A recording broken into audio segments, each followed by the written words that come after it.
connected automatically for me. Okay, are we ready? No, yeah.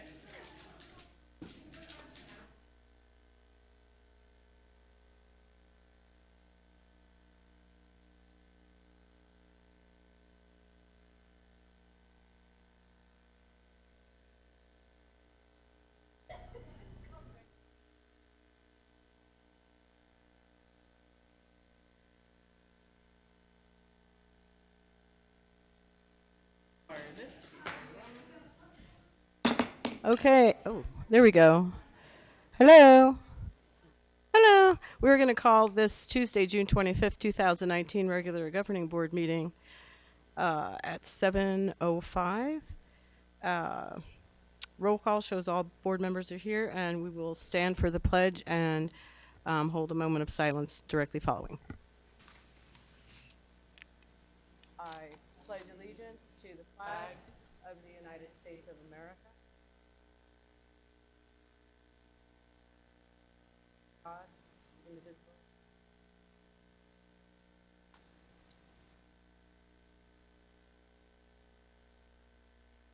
You're all good. Thank you. Mrs. O'Brien. I move that the governing board adopt the agenda. I second. All those in favor say aye. Aye. Any opposed? No. So, we will go to governing board reports. Ms. Tweedy? I think I'll just address this since I received some questions on it. I did receive some people contacting me asking me why I didn't go to the board retreat on Friday, so I will just share that information publicly in case some people who didn't contact me have the question. My son is in the service, and he was deployed, and I hadn't seen him for several months, and so he was on leave over the retreat. And we did receive an email asking for our feedback on the agenda. And I know Ms. Frank and myself did request that certain items be moved up so that he was getting ready to leave again, and I didn't want to be here 5 hours, so I did request some of the items be moved to earlier in the morning. I didn't receive any response about any effort to move any of these items, and then the agenda was posted as was, even though we were asked for feedback. So I can just say that in the time that Ms. Frank set the agenda and I attended agenda review with her, we've always honored people's agendas requests. So unfortunately, that was not the case for me. So for me to attend, I wouldn't have been able to spend 5 hours with my son. Also, the efficiency study was finally placed on the agenda after me requesting it for 6 months. And I think the problem I had with it was the whole purpose of the efficiency study was so that we could understand the district office reclassifications that were approved the Tuesday prior to them reviewing the efficiency study. So it just, in my view, it would make sense if we paid for our efficiency study to review the positions and what they had to say before we actually go out and then approve reclassifications. So I was thinking reviewing the data at the point that it was finally put on the agenda was somewhat defeating the purpose. So those were my reasons for not attending the retreat, and even though the efficiency study was added to the agenda. Thank you. Thank you, Ms. Frank. Well, I don't have anything further to add to Ms. Tweedy's report, and so I have no report tonight. Thank you, Ms. Reed. I have spent 2 nights at the auction pavilion volunteering with the Sandra Day O'Connor High School band boosters, raising money for the band program, and that's been really fun. A lot of hard work out there, but we've been able to raise some good money for the new Eagle Pride Marching Band under the new direction for this fall. And then the other really neat thing was that Deer Valley High School football players were out there selling pizza and their parents, so to earn money for their booster programs. That was kind of fun to see just some more Deer Valley pride out there. I did attend the governing board retreat. We started off at Arrowhead Elementary School, and that was great. Mr. Miglerino gave us a tour of some of the improvements that they worked hard on. They're still working hard on just to finish up. It was great to see just the modernization, especially as being a new board member, not having the opportunity to experience that before. And then we did have our board retreat. Overall, things went very well. We had some great discussion, talked about communication and the importance of communication with all of our stakeholders, and began to set some board goals, which is great, and talked about onboarding for some new board members, over the next election cycle, what that will look like. It would have been very helpful for me as a new board member coming in if I would have had a binder of just procedures and processes and language and abbreviations and all of those wonderful things. It's a lot of culture to take on very quickly, especially when you're expected to jump in and start making decisions right away. So I'm hoping that, with this next election cycle, that we'll be able to put that together for whoever joins our board. So that's it. Thank you. Thank you, Ms. Reed. Mrs. O'Brien? Thank you.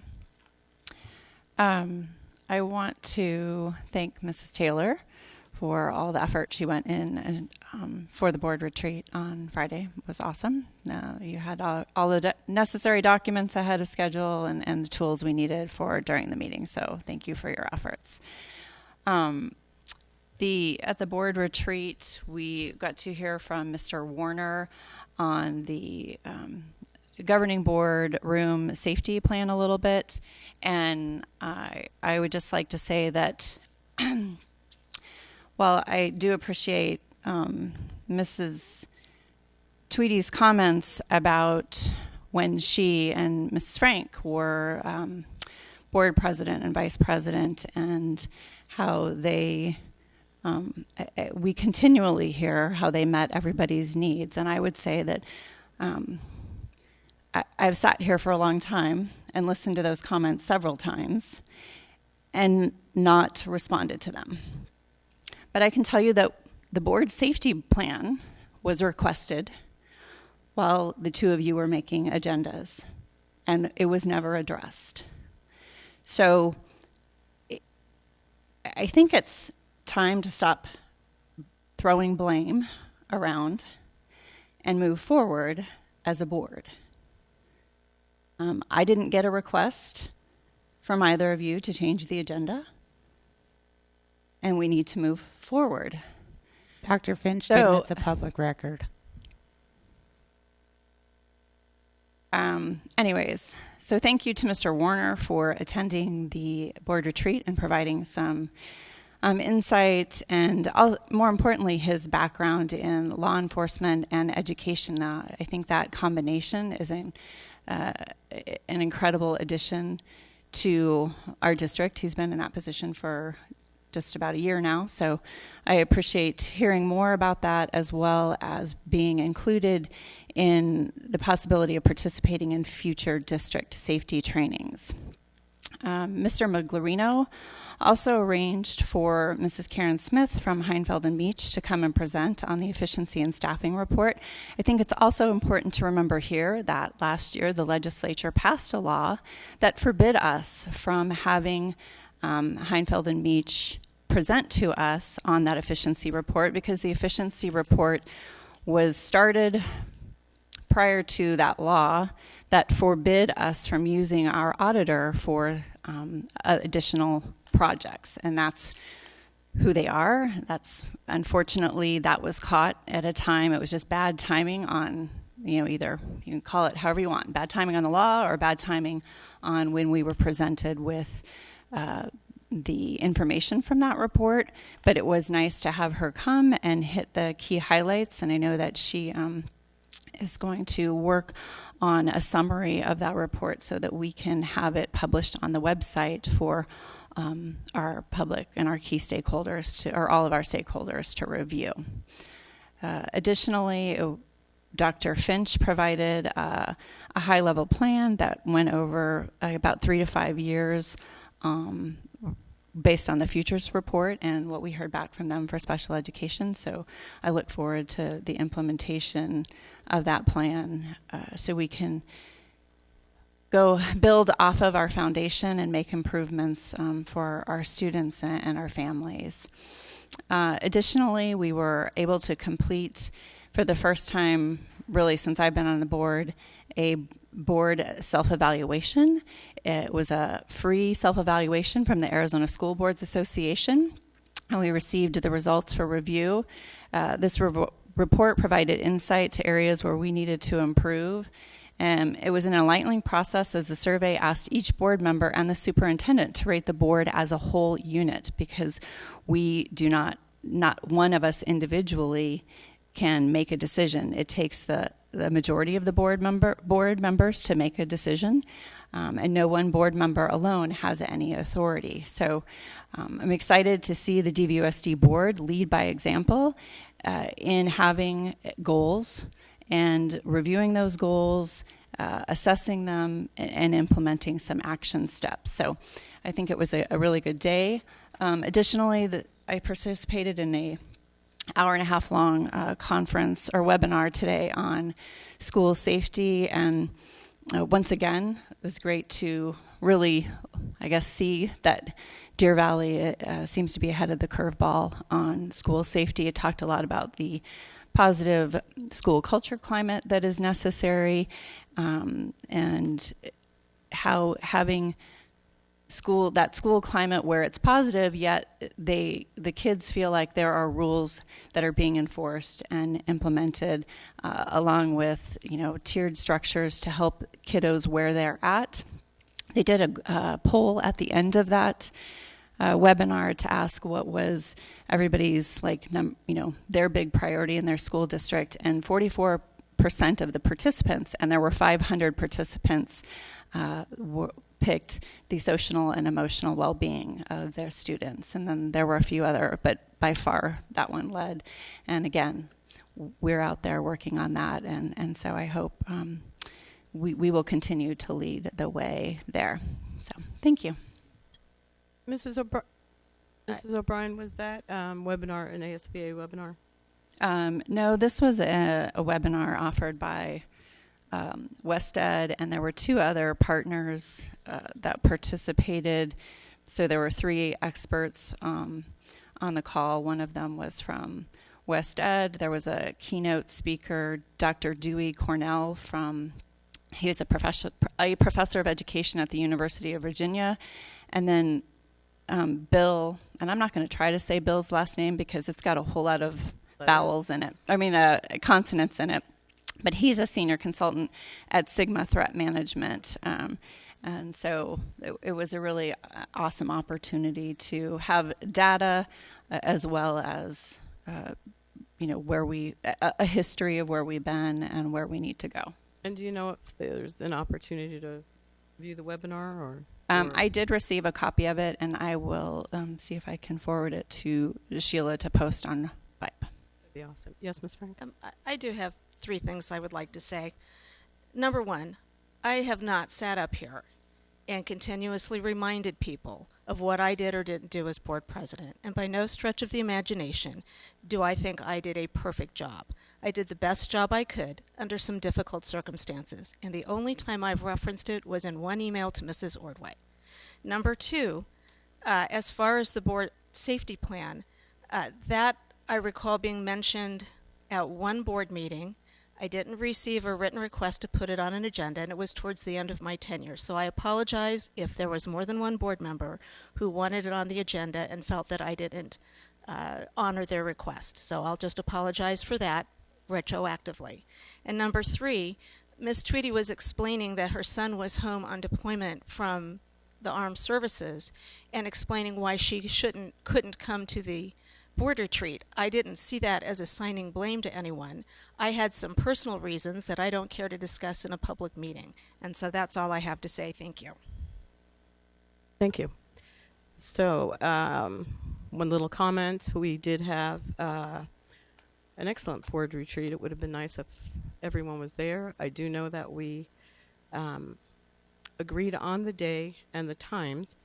It lasted from 8:30 till noon, and the agenda was built more around our employee, Mr. Warner, and also our gal from Heinfeld Meach.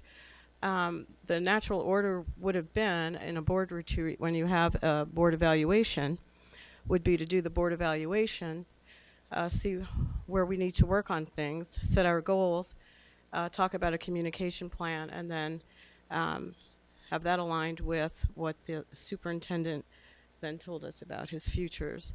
So it was unfortunate that we didn't come, and I did not ever want to have anyone spend time away from their family. I did not receive anything telling me that anyone was not coming. I believe that Sheila got coffee because you guys asked for it. So at this moment in time, at 7:20, we can be done with that and start moving forward as a board. We are 5 individuals that discuss things and come to a collective vote, whatever that goes. So what came out of the board retreat was very interesting with the efficiency report, because it was done in 2016. So many things have changed. So the summary, and Jim, or Dr. Finch, I believe she's going to do the summary and do a little bit of updating on what it looks like now with funding as it was then. Correct? Yep. Yes, we charged her to do an executive summary of the report, so the public then can view it too as well. And the report summary, and hit the highlights, and then obviously update it if there's any current variables that were not in that study before. So Right. yes, Like money or something? yep, like money. Like money. Funding, I should say funding. So anyway, there's a lot of stuff going on this summer still with our employees. Village Meadows I had gone to a couple of times prior to the 7:30 time, but it was fun to go in and see the classrooms and see the excitement of the plant foreman, who I think, Jim, was he like the most excited person there? Yep, for sure. So, floors are being shined, and books are being put up, and teachers are getting their rest. Many employees are enjoying their 4-day work week, and I appreciate everybody using their summer wisely. So that would be your turn now. All right, I'll keep mine short. I just want to remind us that Hillcrest is on the move. As we looked at Arrowhead, we're keeping Jim hopping again. Not only do we have our other projects that are going simultaneously, but obviously Hillcrest is the main one. And when you're ever doing a project, the steel is the number one thing you're after. And so we're getting pretty good at trying to get that stuff here. So that and the cabinetry at the end is always the fun part. So that's going well. No predictions, because that's Murphy's Law. If I say we're on schedule, then we won't be. So I'll say maybe we aren't, and then we will be. So it's Murphy's Law. We're in the midst. We're in the midst. Leave it there. And I think just a reminder, too, that I'll be meeting with our legislators here in a couple weeks in D.C. and looking forward to that. Yep, thank you. Hey, thank you. Where are we? We have no public comments this evening. I think, no? Nope. Okay, so, well, let's see. Let's go to Old business. old business. I move that the governing board accept the administration's recommendation to consider, discuss, amend if desired, and if deemed advisable, to adopt a resolution ordering and calling a special bond election to be held in and for the district, and authorizing the Deputy Superintendent of Fiscal and Business Services to comply with certain sections of the Internal Revenue Code. I second. Do we want to hear Jim discuss? Go ahead. President Ordway, members of the board, Dr. Finch. I just wanted to acknowledge 2 people in the audience that helped us put together some of this information. We have a representative from our bond counsel. Ms. Shelby is here from Gus Rosenfeld, and Ms. Megan Burke from Piper Jaffray, who does some of our underwriting for us. So all the legal documents were prepared by Gus Rosenfeld, and this follows the information that we previously shared from the Citizens Advisory Committee that helped develop the list of potential things that would be funded from this bond if it were approved this November. Do you know if anyone in the audience was on your committee? I think I did see some members that are on the committee, and we did give them recognition when we previewed this item in that presentation, but anybody that is here, I wanted to thank them once again for their involvement in helping us with this. It's a Tuesday. They're here. Any questions? Any further discussion? Are we ready to take the vote? All those in favor say aye. Aye. Aye. Anyone opposed? Aye. Aye. That is 5.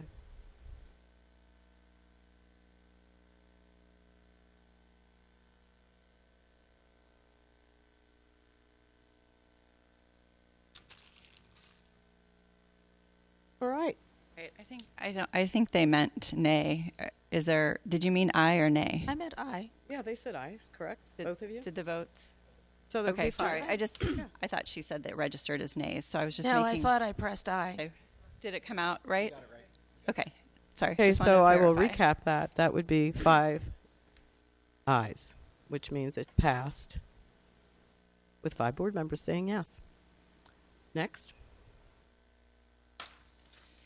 I move that the governing board accept the administration's recommendation to consider, discuss, amend if desired, and if deemed advisable, to adopt a resolution ordering and calling a special budget override election to be held in and for the district, and declaring the deadline for submitting arguments for and against the election to the Maricopa County School Superintendent as August 9th, 2019 at 5 p.m. I second. Do we have any discussion? Jim, did you want to say anything? President Ordway, members of the board, Dr. Finch, I think it's important to note that, and this will be represented in the actual documentation that gets officially published. This is a continuation of the existing 15% override that we have in place. So that's what the actual election question will represent. And again, this is a result of the hard work of the Citizens Advisory Committee that helped us put this together. And as I mentioned earlier, our friends at Gus Rosenfeld also helped us put together all the legal documents that you're looking at this evening. Thank you. Any discussion? We'll go for the vote. All those in favor say aye. Aye. Aye. Everyone vote? Aye. Is anyone opposed? There's 5, right? All right.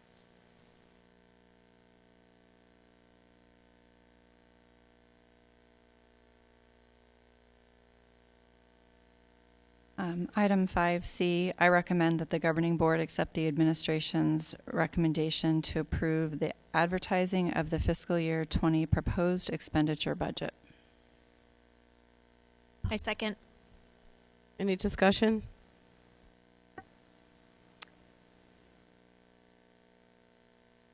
Do you, President Ordway, we do have a presentation. We can make it brief.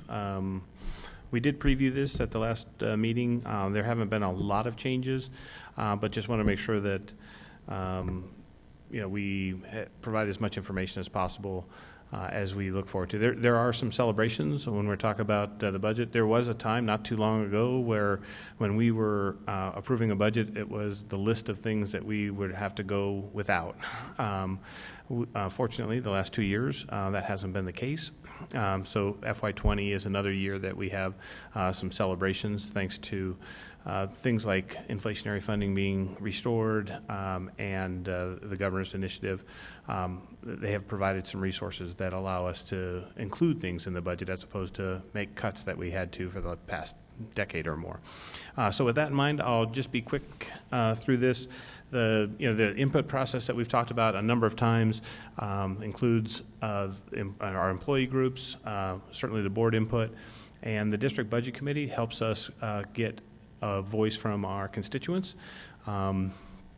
We do have scheduled the proposed budget is on the agenda. This is what's being considered now formally, and then the actual approval of the adopted budget would happen at the July 11th meeting, as it's presently scheduled. There is, just so you're aware of this, there is a requirement for us to have a public hearing in immediately before that regularly scheduled meeting on July 11th, which additionally allows other opportunities for public input.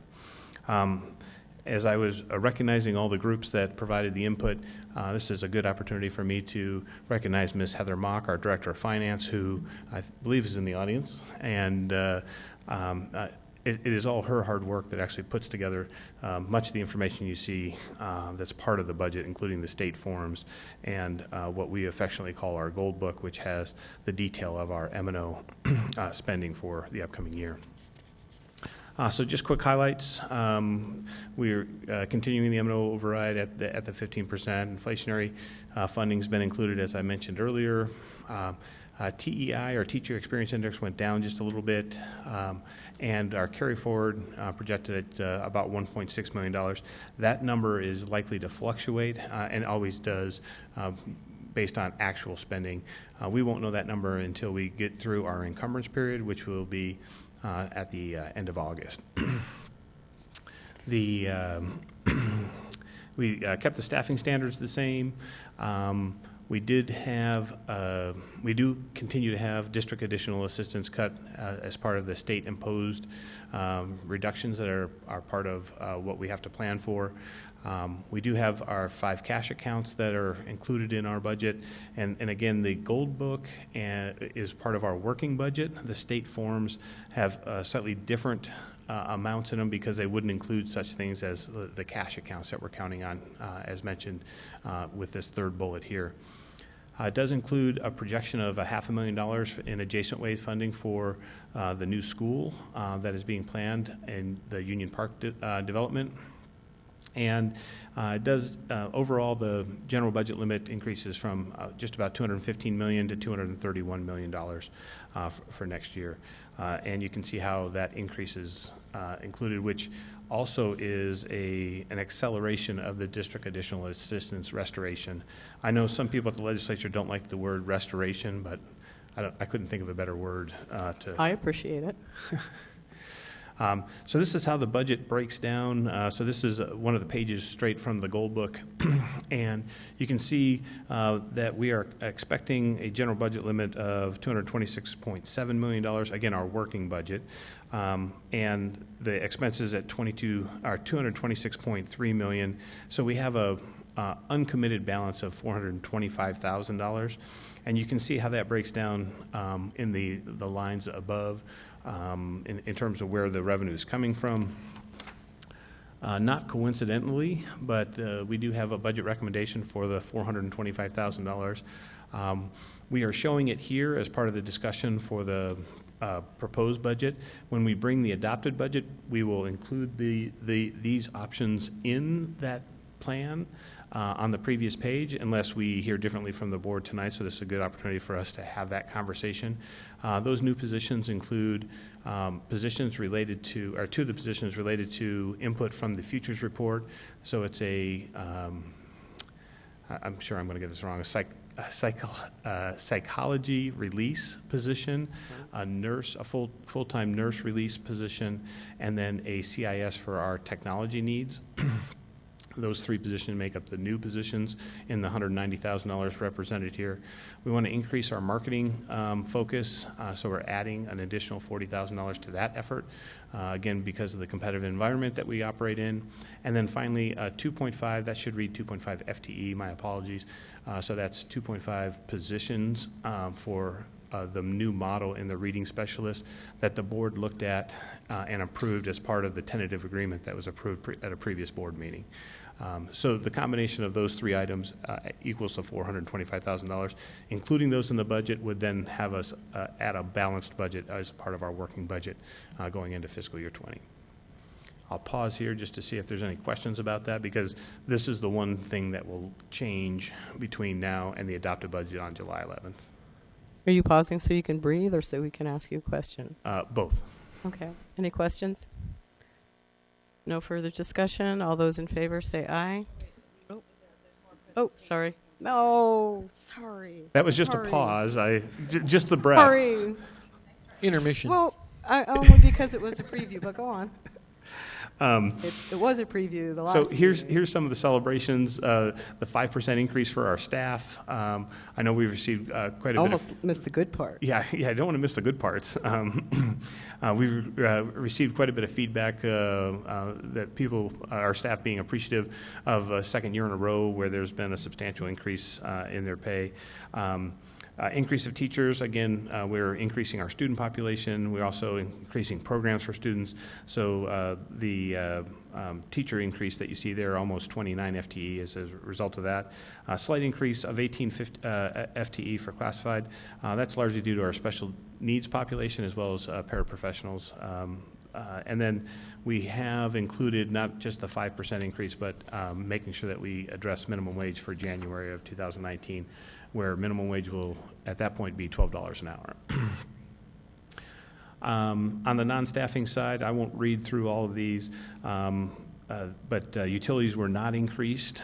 So our utility management program, despite APS scheduled increases, our utility management group is pledging to try and offset those increases with reductions in the efforts of that ongoing or continuing effort. Some slight changes on the district office budgets to recapture some expenses. And I know there was some questions about this that are contained within the goal book itself. They're detailed by department on the goal book. And some of those increases are related to things that we've had ongoing conversations with over the past several years. The change of support when it comes to our curriculum and instructional needs.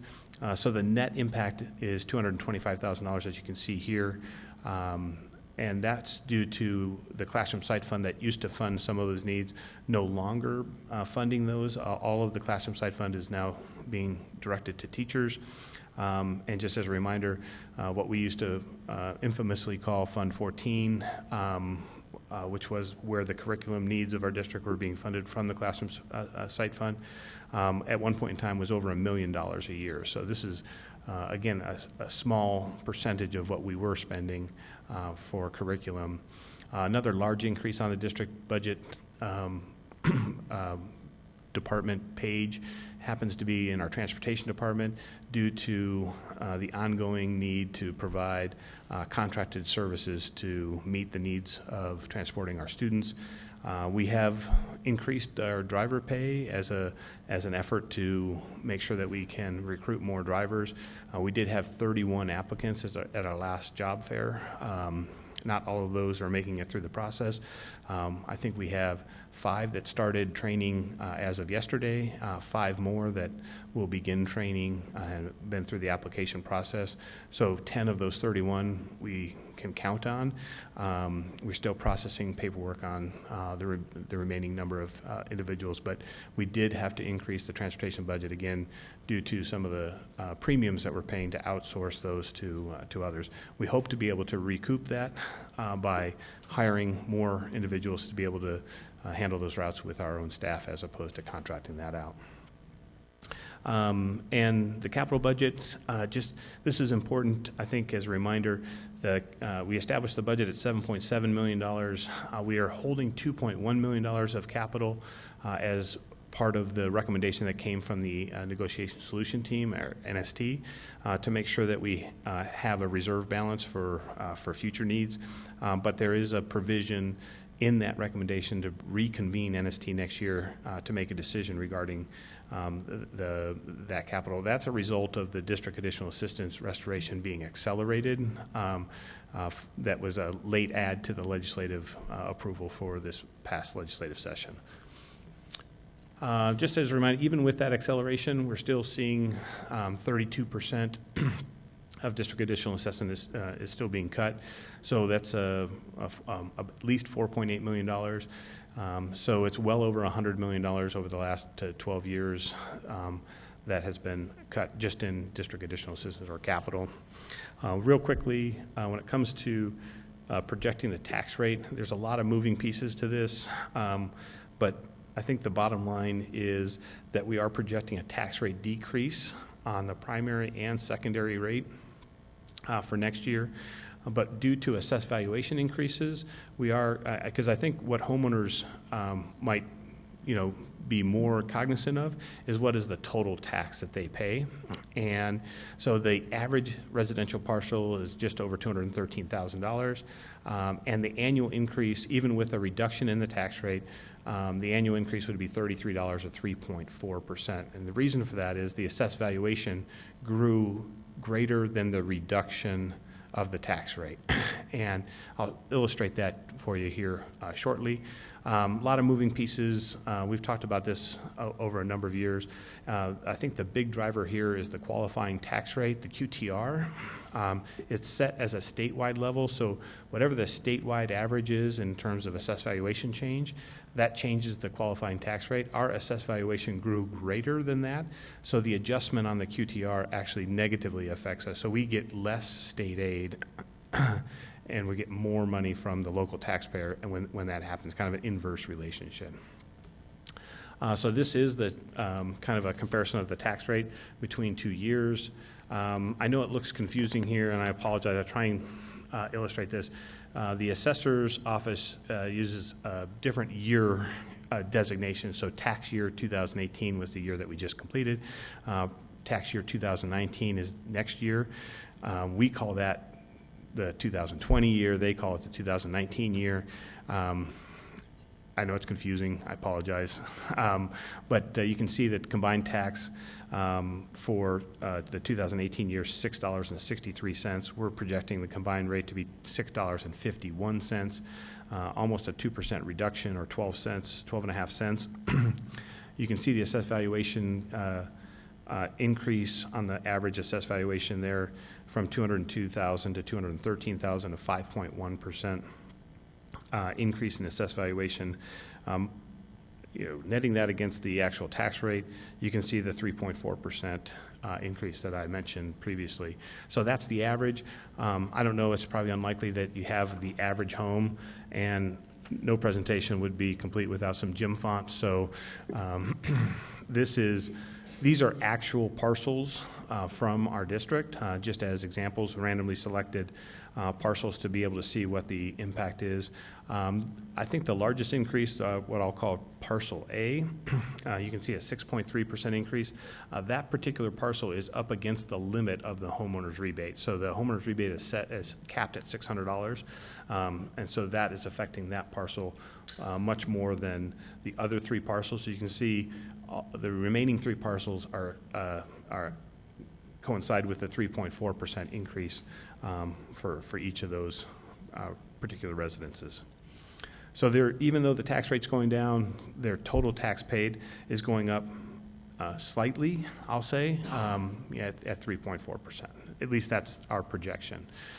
Because of the aforementioned adjacent ways funding, the $500,000 for the new school, we are required to publish the truth and taxation notice, and there will be a hearing on this as well immediately before the July 11th board meeting.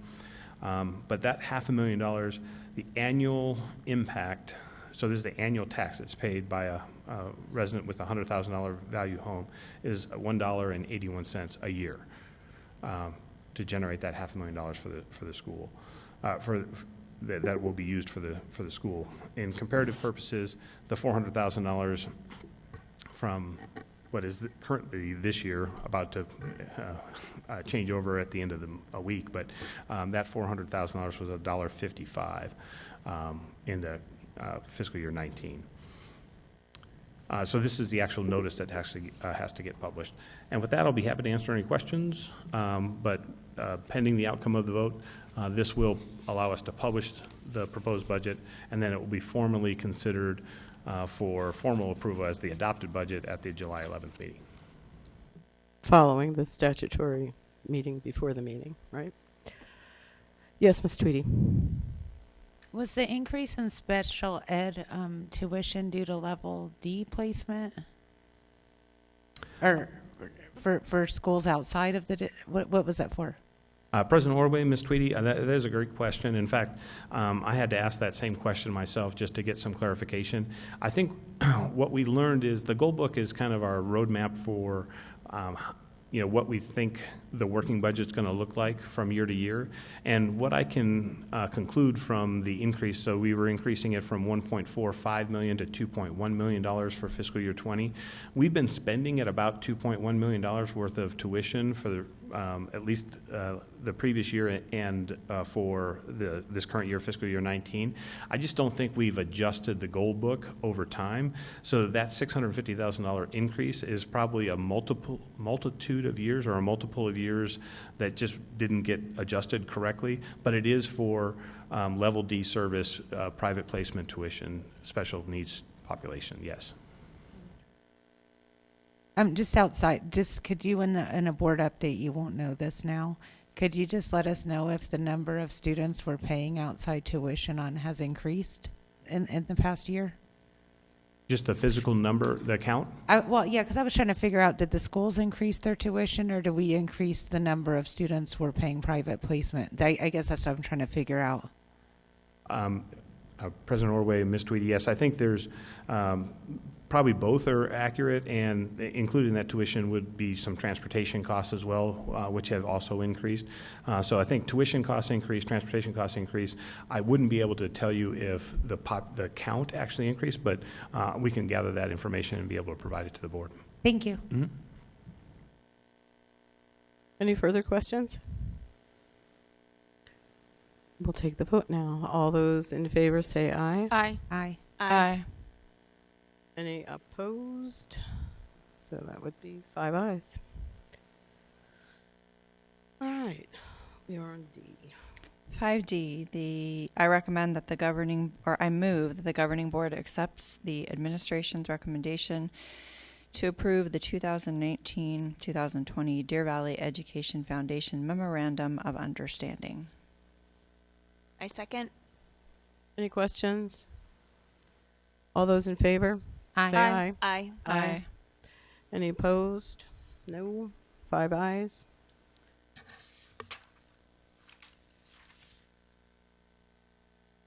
Consent agenda items. I move that the governing board approve consent agenda items 6A through 6S.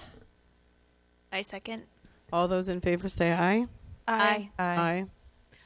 Any opposed? No. That motion carries 5-0. Zero. 7A. Employee travel. I move that the governing board approve all employee out-of-state travel per governing board policy GCCE. I second. Any questions? This is for Dr. Finch. We are still within the agreed upon budget. Yes. Thank you. Any further questions? Take the vote. All those in favor say Aye. aye. Aye. Aye. That's fine. Any opposed? Motion carries 5-0. 5-0. It is not baseball. 7B. Human resource changes. I move that the governing board accept the administration's recommendation to approve the human resource changes. I second. Any questions? Discussion? All those in favor say aye. Aye. Aye. Aye. Aye. Motion carries 5-0. There is no opposition.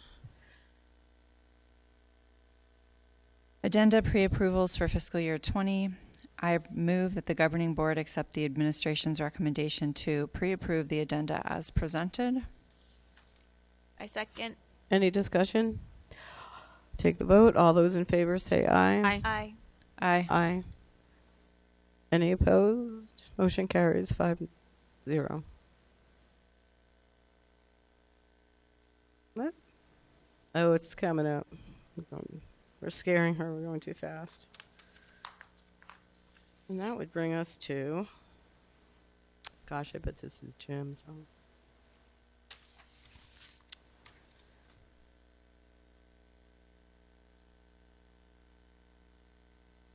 Is 8AU, Mr. Miglerino? President Ordway, it is. Yay. Go ahead. President Ordway, members of the board, Dr. Finch, we have been bringing to the board, because of a statutory requirement, the fee schedule for your consideration each year. We did not make any changes to the 2019-20 fee schedule, so this is identical to as it was in 2018-19. I'll be happy to answer any questions. Any questions? There are no questions for you. Not now, anyway. Oh, I bet the next one is you, too. I'll try not to go too far away from here. So the next item happens to be the sale of tax anticipation notes. And again, our good friends at Gus Rosenfeld Law Firm have prepared some documents for us related to this. It is a preview item. We do this annually to help with the cash flow needs of the district. And in 2018-19, we issued $35 million worth of tax anticipation notes. It's a method to be able to borrow money in advance of the need and then pay it back during the actual fiscal year, so that we have enough proceeds to be able to meet our general obligations, because our revenue comes in sporadic fashions with the tax collection and the way the state aid payments are made. So we are once again projecting a need to sell tax anticipation notes. We don't necessarily have the exact amount determined, so the resolution has an up to amount, so it's up to $40 million. And the reason for that is because with some of the previously mentioned salary increases and other increases in our budget, some of those we are anticipating will cause the need for us to have maybe a slightly more or greater amount of tax anticipation notes for 2019-20. We'll have more definitive numbers when we bring this to the board for final approval to actually sign on the sign for the resolution at the July 11th meeting. Again, this is an annual. We have on an annual basis, we have opted for this as a way to meet our cash flow needs. Probably, well, I think every year that I've been here, so that's going on 15. 200 years. Yeah. But I'd be happy to answer any questions regarding the tax anticipation notes. Any questions? We have no questions. I think you're up.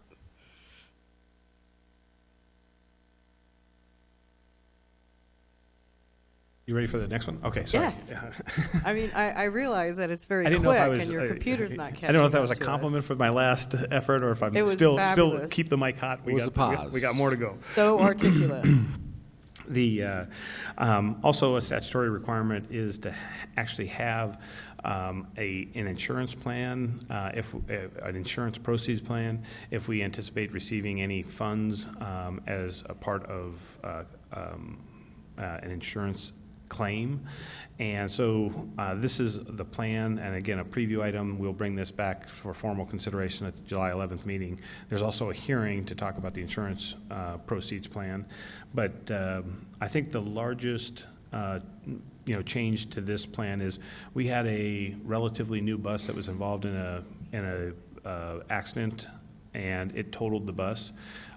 We are expecting to be reimbursed for the cost of that bus. So this plan is slightly larger than what we have presented in previous years.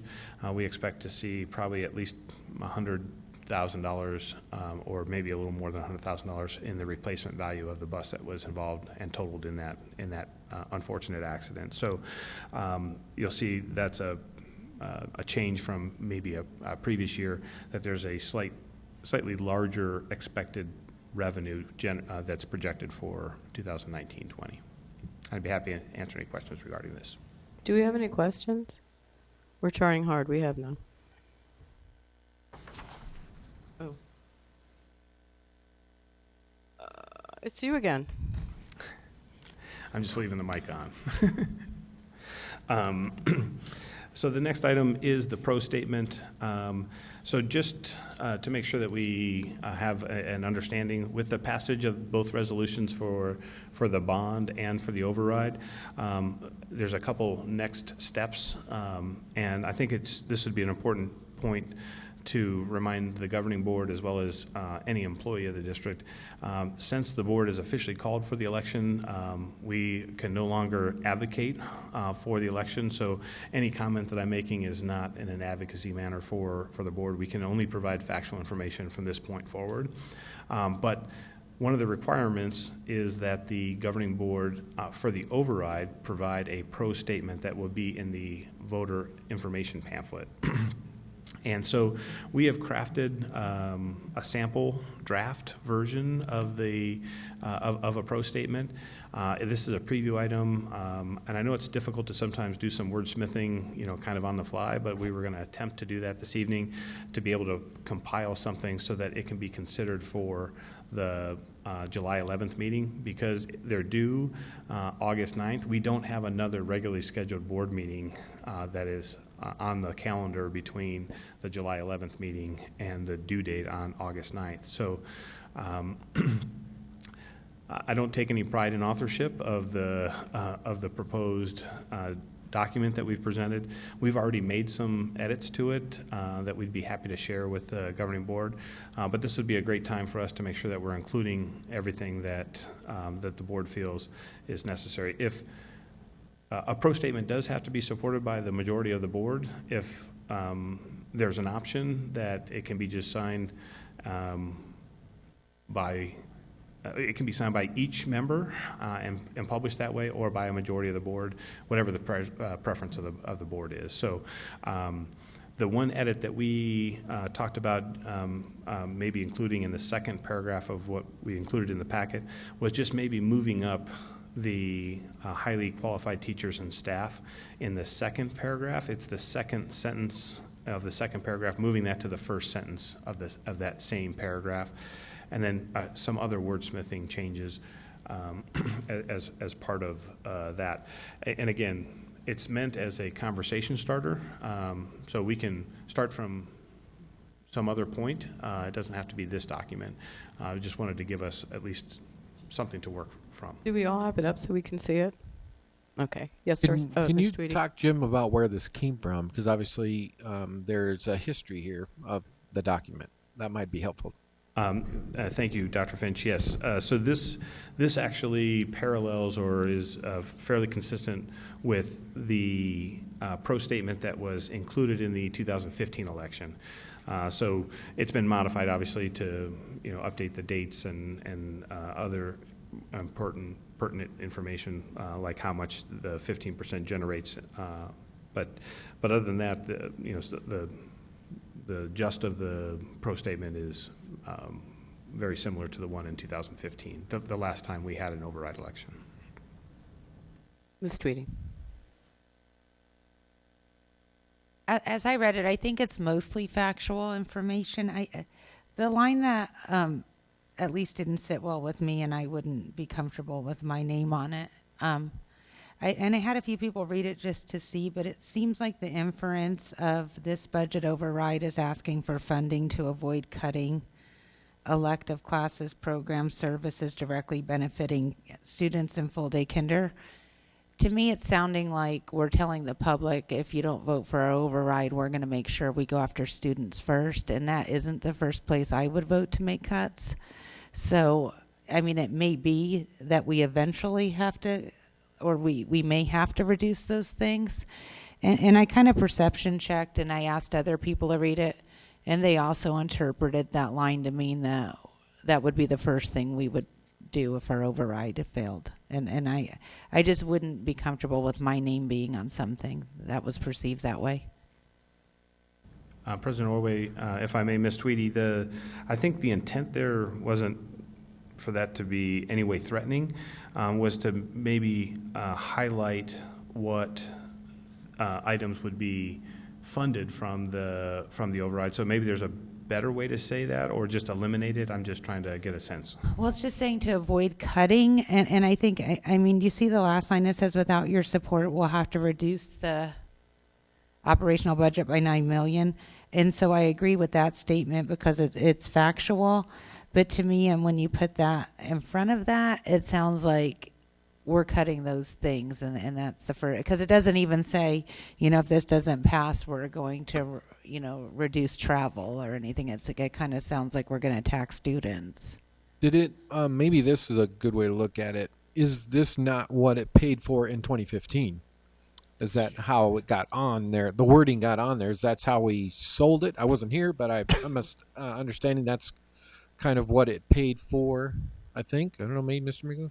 President Orway, Dr. Finch, yes. So I think maybe as a suggestion, you know, after rereading this, but to your point, yes, that is accurate what you said. But maybe we can spin it more in a more positive, so it doesn't seem threatening, to say the budget override is asking to continue to fund elective courses instead of avoid cutting. Maybe.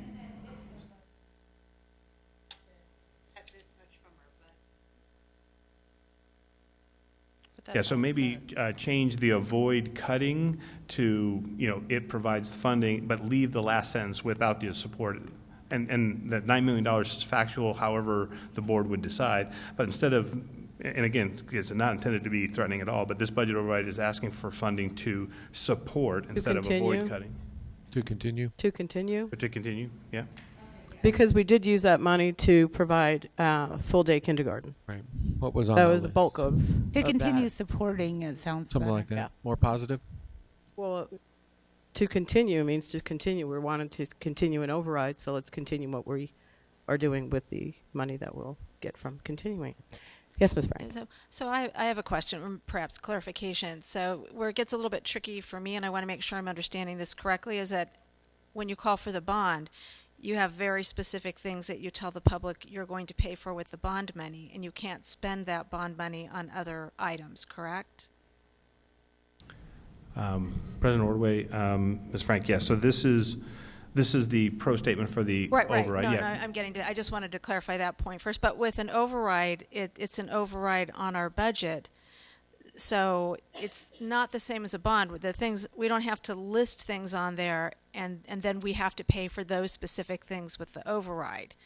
That's money that's just going into our general M&O budget. So there's a lot of things that we pay for out of M&O. I'm not sure we can say we spent this money out of our budget from the override for all day K, or we did this with the override money, because it all goes into one pot. Is that correct? President Ordway, Obviously, Ms. Frank.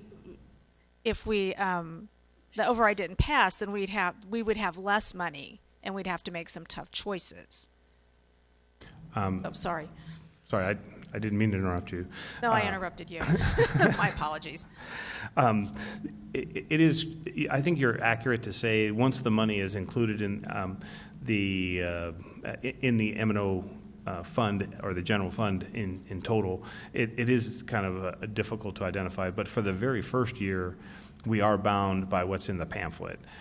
Each year of the override, we do have to declare what it did fund and the amount as part of an annual report that we do at a public meeting. We choose, or we elect to do it at a board meeting, but that's where we provide how the M&O override was spent and what bond funding we do. We do that typically in October. But the first year of the override, whatever's in the board pamphlet, we have to identify was funded. For the subsequent years, it really, because the amount changes since it's a percentage of the revenue control limit, you're really not bound to it, but I think there's an ethical obligation to continue the things that the voters approve. So for the first year, I just want to make sure I understand correctly. So for the first year, we do differentiate specific things that are paid for out of override separate from the rest of our M&O budget. It came specifically from override monies. That is correct. Okay, thank Ms. you. O'Brien? To that point, did you not just say we do that every year, that we choose as a board and a district to outline how we spend those override funds every single year? Not, even though we're only legally obligated to do it the first year. We do it every year. President Ordway, Ms. O'Brien, yeah, we're legally obligated to provide a report on how the money is spent every year, but we're bound by what's in the pamphlet and the dollar amount that's established via the pamphlet that first year.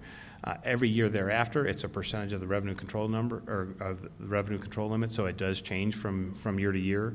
But we still do report what we spent the funds on. So there is a line item that says full day kindergarten with a dollar amount for each year that the override's in place. Yes. Okay. Oh, I'm sorry. Do you have more? I do. It's on a different topic, though, so Okay. I can wait. All right. So, Jim, historically, with the M&O override proceeds, we have continued the things that we talked about in the pro statement, such as full-day kindergarten has continued no matter what, correct? I mean, we had the 1 year that we had it when Napolitano funded it, and then it was gone, and then we had our override, correct?